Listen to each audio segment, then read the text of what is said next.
Welcome to Small Biz Life, episode 156. What to look for in a small business cell phone. Huzzah.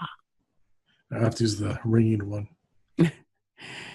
Hey guys, welcome to Small Biz Life. We are excited that you are here with us. I'm Kristen, and I'm here with my husband, Jeff. Hoy, hoy, I'm Jeffrey Ingram. I've seen one too many commercials. Apparently. I am a CPA and Jeff is a technology wizard, and together we own Ingram Digital Media. And we thought that it would be a really good idea, since cell phones are such a critical part of our business. I mean, it's funny because I was a teenager when cell phones started to become a thing, right? So I got my first cell phone in 1996. I was 16 years old. Mm-hmm. And, and I've seen them, evolve from the flip phones and into smartphones. Yeah. I can't imagine running this business without my phone. Yeah, no, most definitely. And with different types of businesses, there are different needs. So you kind of have to come up with your needs. We're going to kind of go over what I think are some major areas in this episode. I'm not an expert on these subjects, so this is kind of like overall big picture kind of things. But we'll try to get some suggestions as we go along. We'll talk about some things because some people don't know about certain features on certain phones, and sometimes rely on other people to do stuff for them. Right. And, I think that it's really important before you go out and buy a phone that you look at what you really need your phone to be able to do well. Mm-hmm. Because, from looking at the research that Jeff did, not every phone does everything well. Yeah. Okay. What you'll find is there are certain categories that are sexy that sell cell phones. You'll see major players there. In other areas that aren't so sexy that sell phones, you won't necessarily see major players there. So I found it interesting going through and doing some of this research. So the thing that I would probably do is I would look at, what are the things that you really need your phone to be able to do for your business? Are you doing a lot of video, but you're not really doing a lot of calls? You really need a bigger screen. Think about what is most important to you and kind of rank those things. Like, what is the most important thing that your phone needs to be able to do? Mm-hmm. Okay. And then, because you're going to have to compromise probably somewhere along the way. Mm-hmm. Okay. So that would kind of be my first step, is write down the 3 things that are most important for you and rank those 3 things. Yes. And the areas we're going to talk about today are camera, not microphone. And the reason I decided to leave that one alone is most of the phones that have good cameras have decent microphones, at least for recording purposes. But it is so inexpensive to buy a Bluetooth or a plug-in microphone that is much higher quality. There's really very little cost to that. So I didn't really look so much at microphones themselves. Call quality, something I didn't know much about. And I don't know how you could measure it on your own without doing research, but it's something to think about. It's the kind of stuff like, does it drop calls? How good is the quality of the conversation through the phone, hearing and speaking? OS is a big one. For certain people, have lines that they draw in the sand. Storage. If you do a lot of stuff that's going to be stored on the phone, especially if you're storing audio or video, it can eat up storage very quickly. Or if you're downloading a lot of stuff to listen to, that can eat up storage really quickly. So we'll talk about that. Screen size. Some people need bigger screens. Some people want smaller screens because they want a smaller phone. Battery life is a really important one. Build quality is one people don't often think about, but if you're out like on a job site and you're doing construction or some kind of physical labor, and even if you're not doing it, but you're on a site where that happens, your phone might be broken. So keep that in mind. And bonus, I'm going to actually throw a couple flip phones up there for people who I need a phone to make phone calls on. I don't check my email on it. I don't do that type of work on my phone, but I do need a phone to call or receive. I actually looked up those two because those sometimes get forgotten today. But I think there's more and more people who are starting to drop the smartphone again because it can take over one's life if it's not used judiciously. Yeah, and that's the thing. If you really just need an actual phone for business, it is much cheaper to buy a flip phone and a tablet than it is to buy a high-end. The high-end cell phones are running about $1,000, where you can get a tablet and a flip phone for probably $300 to $500. Yeah. So really think about, like, what am I going to use this for? Right? Is it really worth $1,000? Yeah. Do I really need the $1,000 phone? And for some businesses, like, I will tell you that for our business, yeah, I need the $1,000 phone. Because I do a lot of video. I do live video. I do live video from wherever I am, so I need something that's going to connect to the network really well. And that's going to have good sound and good video. So for me, that was something that was important. Full disclosure, we are a Samsung household. Most of our cell phones have been Samsung phones since I think the S3 was the first one that we both got. However, I tried the way I looked at it, and so we'll probably start with maybe OS first. Is there are two major OSs in cell phones: Android and Apple. Samsung, which you always hear about, Samsung versus Apple, is probably the largest phone creator at the moment, and they are an Android phone. Some people, if you're used to one or you've been using Apple, it's very hard to get the information out and put it somewhere else. As a business owner, I just like being locked down like that. I would not use Apple phones just for that purpose because it's hard to move the data. If I decide to go to a different phone for my next phone, it would be very hard to get my contacts out of my Messenger into something new. So I don't like that, but some people, if you're used to using Apple, you're probably going to stay there anyway. Apple's going to pretty much always be in the equation. Well, and here's the thing, right? It's all about, like, because I like thinking more about ecosystem than I do about operating system, right? So if all of your contacts are in Google and all of, you're used to using Gmail, you're used to using the Chrome browser, you're kind of, you are team, you're team Google, then you have a lot more options. If you really like iTunes and you really like the ecosystem that Apple puts together, you like being able to kind of tie your phone with your MacBook, with your tablet. I think Apple does that much better than Google does. So if you like being in that ecosystem, that's like first. And Apple phone makes a lot of sense at that point. Right. Yeah. And it's funny because I know people that, they don't keep their contacts in the cloud. They don't keep anything in the cloud. If you're that person, switching back and forth is actually, it's a pain in the butt anytime you upgrade your phone. It's bigger if you don't have your stuff in the cloud. Right. So, I'll tell you, when we got these phones, in the, full disclosure, I have a Note 8.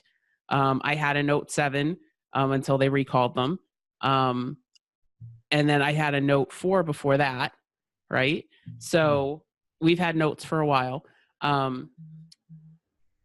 When I switch phones, it's literally log into the new phone and everything downloads onto it. All of my apps, all of my contacts, like everything. And I know Apple does the same thing. If you have everything in Apple Cloud, when you switch phones, you type in your username and password, everything downloads. So that's one bonus of keeping everything in the cloud. And on both platforms, that is free. Okay, that's something that you just get for using the phone. So I would highly recommend, if you're not doing that, to do it, because it's basically everything's backed up for you. I'm not going to lose anything in my phone because everything's stored in the cloud. So if you don't do that, make sure you do that. But until you do that, you do have a lot more flexibility switching back and forth. And I actually know that Google has a tool to help you if you are on Apple and you want to switch over. They do have a tool for that. Most definitely. Yep. Okay. So the first thing I want to talk about are cameras. Cameras are probably the sexiest thing that sells cell phones right now. It's not the screens. It's nothing but cameras. And some of these cameras are way more powerful. I remember years ago when we first had my first dip into digital media. This was before there was really digital media. I was working with a company, and they wanted me to use, I think it was a 6.2 megapixel camera.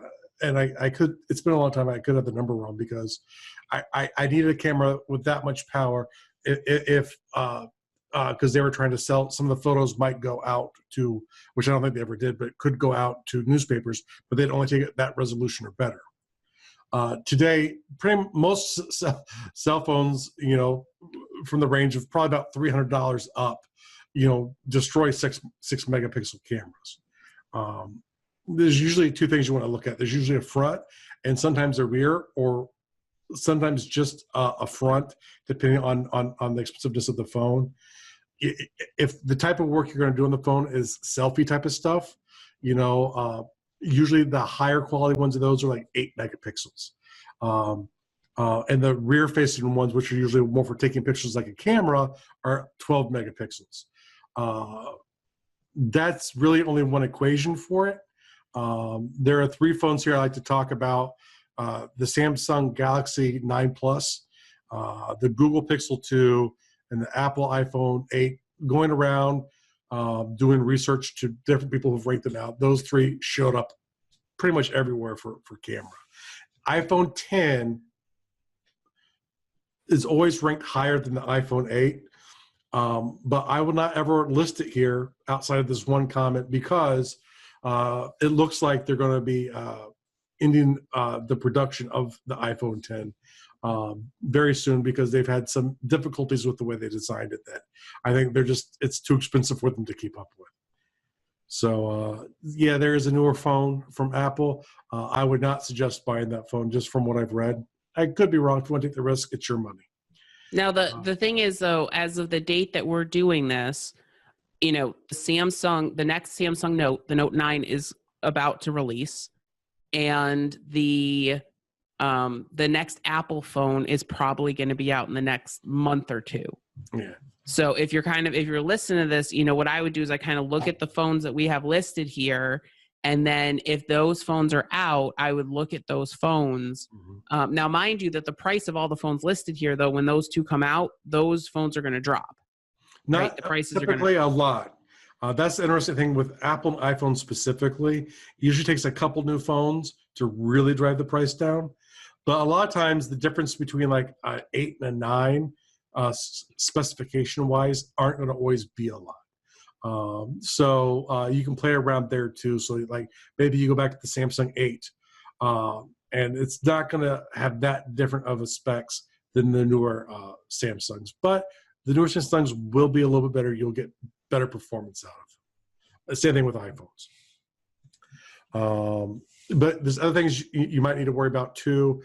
If you take pictures in a lot of different lighting scenarios, you'll need something that has a good aperture, most definitely. And I remember a while back someone was complaining because they like to do stop motion pictures.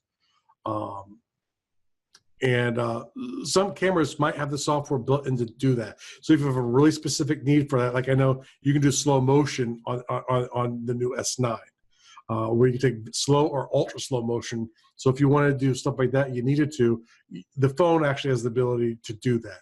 So when you have really specific needs, look for those specific needs and see what phones can fill those, and then kind of come back to look at the camera and go, well, that's in that 8 to 12 megapixel range. Yeah, and I think with cameras, I think the biggest thing that you've got to look at, because they all have really good rear cameras, okay? Mm-hmm. The thing that you've got to look at is there's a lot of difference in the front end camera. Yeah. That's the one thing I noticed when the last time we bought phones, you had things that was like, some of them had like a 1.8 megapixel front camera. Mm-hmm. Some of them have 8 megapixel front cameras. And if you're going to be doing video, you know, for live streaming, that's going to make a pretty big difference, you know, in your shot. Usually, like in the ones we're talking about too, have very sensitive gyros on the inside because they're really selling the cameras a lot of times with these phones. So what will happen is they put equipment within there to actually help adjust for shaky hands as you're holding it, and they can tell when your hand's moving, and it will prevent the camera will stay on you better. So so sometimes even if if the cameras look the same, play with them in the store to see, well, this phone's $300 cheaper, but let me hold them up with my hand shaking and seeing if the quality is still the same when I record from them. So that's also a thing to think about, especially with cameras. This is usually the space that the higher end phones are playing for, that and display. Okay, so the next thing we're going to look at is call quality. Yeah. Right. And I think this is really important. If you're actually using this as your primary business phone, if you've got to call people back, if people are going to be calling you, this is something that's really important for some businesses, and it's not important at all for others. Yeah. Like, I don't care about the call quality on my phone. Not at all. That's not what I use my phone for. But for other businesses, it is. And the other thing that plays into call quality is your network. If your network is very spotty where you live with a cell phone provider, your Verizon, your AT&T, whatever, if the signal there sucks, then your call quality is going to be reduced. But that's because not of your phone, that's because of the provider. So sometimes in different areas, you might have to switch providers if call quality is really important. And I want to say, like, one thing to look for in this area is how much your phone relies on Wi-Fi calling, and how good your phone is at switching Wi-Fi calling on and off. Mm-hmm. Is it going to drop your call, or is it going to drop the Wi-Fi network first and keep you connected on your mobile network? Yeah. Because once again, if you have bad Wi-Fi and you're connected, if it tries to use your phone for Wi-Fi, if you have a bad Wi-Fi connection, that's not going to help your call quality. That's one of the issues I see being able to truly rank that.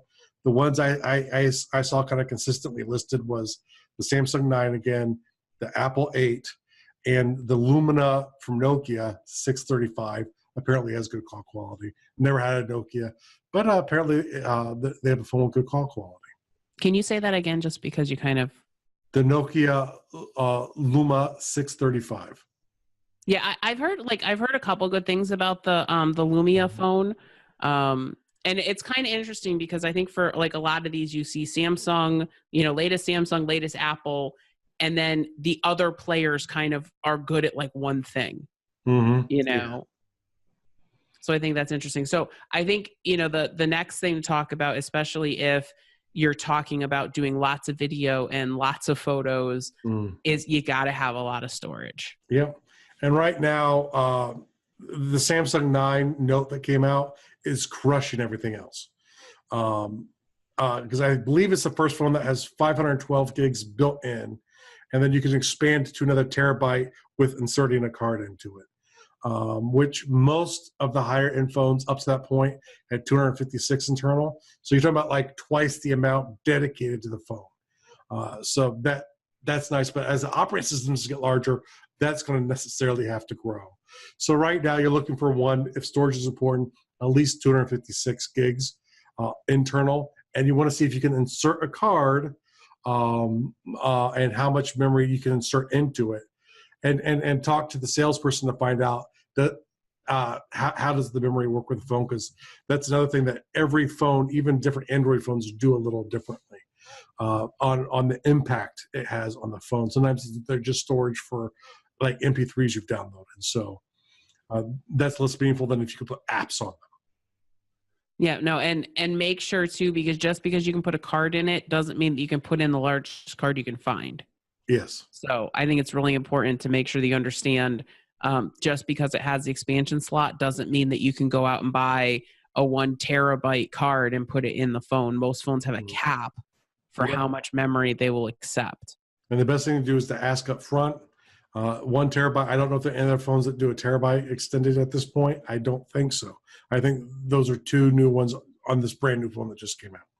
Yeah, and so you might, who knows, we might see that on the new Apple when it released. I think I'm sure. The iPhone 8, the Max is, I think, 512. For expandable, I believe, yes. Yeah. Okay. So one thing that is super important to me, because like I do everything on my phone, is the Mhm. screen size. Now it's interesting because I think it doesn't necessarily mean like large screen size is better. I know a lot of women like phones that are a little bit smaller because their hands are smaller. Mhm. So it really depends. What I recommend is that you always go in and you pick up the phones, you And turn play on the with them screen, right? You hold them and you try to do things, that you would right? normally use your phone for. Yeah. So I've like my last couple phones have been large screen phones, but I have a little bit larger hands for a woman, so Mhm. that hasn't been an issue. But I love the big displays; they're great to be able to watch stuff on if you need to. And a lot of the bigger phones, the newer ones, aren't wide. So sometimes they're maybe just a little wider than the large non-phablet, as they call them, phones. Um, but the display overall, it's typically longer, and so that might be another concern. Like I carry mine in my pocket. This last phone, it would actually fall out of my pocket, which is much deeper than I know. The pockets on women's pants are much more shallow than on men's pants. But I'd have to be careful putting my phone in my pocket at that point because it would fall out. And this is the first one I've had that issue with. So that's another consideration too. Is they're getting a little bit longer and not necessarily much wider than some of the bigger non-phablet phones, which just And means a tablet plus. It's usually like over a 5.5-inch screen. They start calling phablets because they like to make up names. and I'd be looking at too, like because sometimes like you look at a phone, and you're like, wow, that's a big phone, but the screen doesn't extend Mhm. all the way to the edges or all the way to the top. And I think that's Yeah. one thing that both Apple and Samsung have done a really They've good squeezed job out the with. edges. Yeah. Yeah. So there's very little edge on our phones. Which I think they're edge phones, which makes it even funnier. Yeah. Um, now, in here, the three ones that I saw come up over and over again, going to different sites, was the Samsung Note 8, the iPhone 8, and the Google Pixel XL, and the iPhone 8 Plus. I'm sorry, because that's the bigger one. But those three phones, and part of that is display plus the size of the screen. There are other phones that are just as big, but sometimes the displays don't look as pretty. And typically, if you want the big screen, it's to read stuff on. I like the bigger screen for that. My eyes are starting to go. So I kind of like the bigger screens just because it makes everything a little bit bigger in the same resolution. So I thought it was really interesting when you're doing your research, moving on to the next category, that neither of the two big companies did well for battery life. no, actually, it was interesting because I've heard mixed stuff on the S9 battery. I think it's the same one they used in the 8. And so the 8 is very comparable with the 9, but I did see it ranked and the iPhone was not ranked, which I thought was interesting. Maybe because generally the iPhones are smaller, so that reduces their battery life. But I didn't see iPhone ranked at all. I did see Samsung ranked, but not very well. And these are the top 3 phones, and I, I I I don't really know any of these brands. Moto, I guess I do know, but like the first one is the Zenfone 3 Zoom, uh, which was ranked as an above average phone.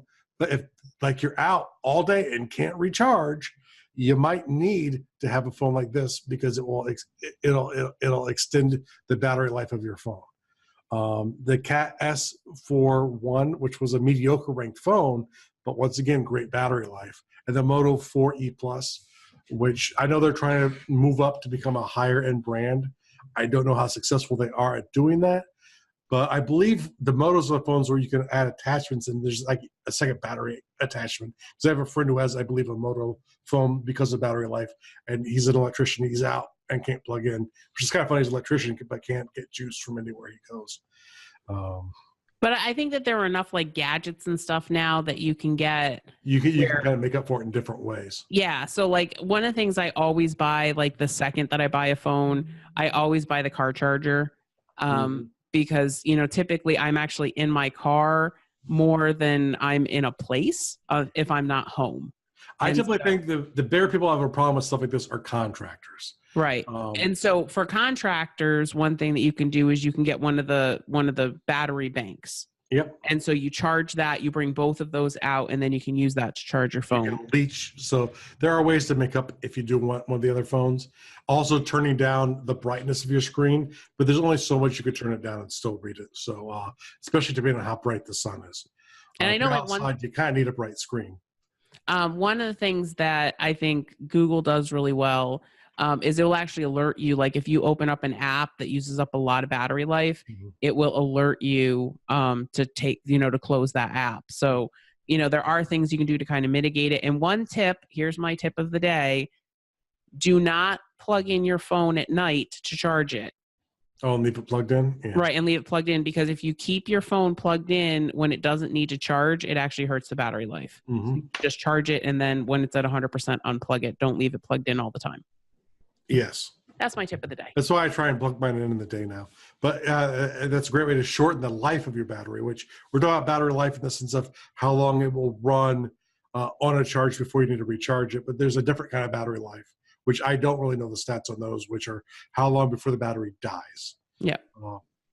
And now build quality. This is another important one. If you're either working on sites that, like construction sites or something like that, or if you do that type of work and you have a cell phone, durability should be your most important thing to consider. You can buy the rubber bouncy cases, or there's hard cases. You can find cases to help improve a phone's durability, but certain phones are built with durability in mind. And these, I have no idea of these three brands until I was doing research, but the AMG X2, the Doogie S60, and the Zebra TC5X. And I would assume these guys are actually targeting people in industries that work harder. Maybe the Department of Defense is targeted by these kind of groups, but these are phones that have a lot more build quality where like you could hold up, drop them, and they're fine. Yeah. And then, real quick, if you don't need all that crap, if you just need a phone that's going to, let you make calls. Don't buy a smartphone. If you don't want a phone, flip phones are actually coming back because there's some people that are disconnecting. So if you're a little bit older and you want bigger buttons, there's the Jitterphone Flip, or the Jitterbug Flip. Which actually was ranked high on several sites for a flip phone either way. Yeah.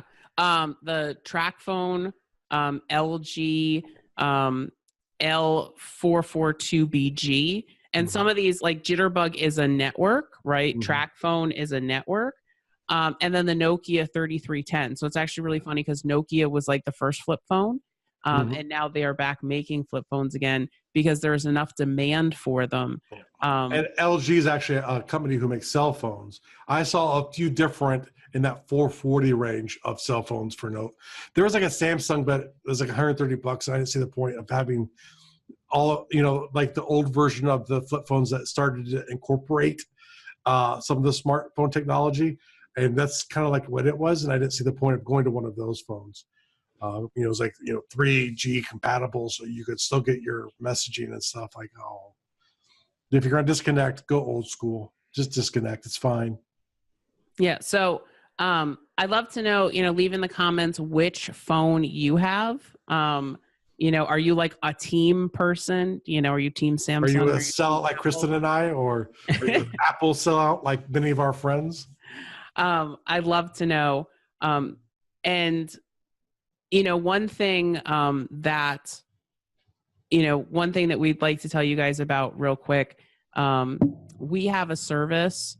It's a monthly subscription site. It's called SmallBiz HQ. If you've never heard me talk about HQ, you should go to smallbizlife.com/HQ and check it out. It is a monthly membership site where you get daily access to Jeff and I. Remember, I'm a CPA. Jeff is like a technology wizard. If it's tech, he can figure it out. And you get access to us. We do daily accountability. We do weekly trainings. 4 times a year, we do implementation months to help people kind of further along their business and things that they need to get done. We are running a promotion during the month of September that if you use coupon code LIVE, that's LIVE, you can get your first month of Small Biz HQ for $1. What? And that's so much value. Our members, they absolutely love HQ. You know, it's interesting because for a membership site, the average person sticks around for about 3 months. Most of our members have been with us since the beginning. And we are so grateful for them. Yeah, we're at almost 2 years. So come check out what they already know. Go to smallbizlife.com/HQ and use coupon code LIVE to check it out. So thank you guys so much, and we'll see you next week.